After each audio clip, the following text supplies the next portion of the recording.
How to fix CapCut lag and get smooth video playback on PC.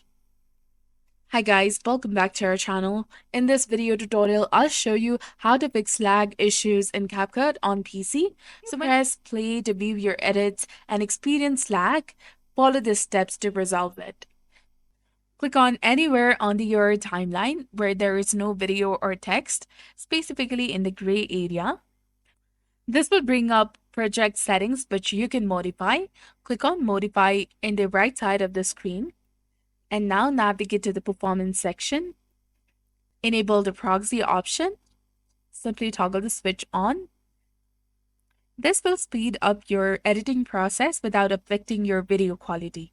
Next, select a resolution, and I recommend choosing the lowest one available, which for me is 540p. This setting allows the video to play back at a lower resolution, reducing lag, but it does not impact the final output quality.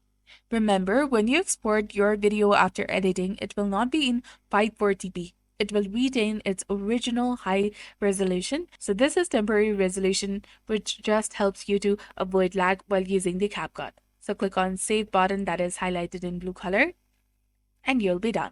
So this is exactly how you can fix CapCut lag and get smooth video playback on PC. So if you found this guide helpful, please consider leaving a like and subscribing to our channel. Thanks for watching. See you in the next one.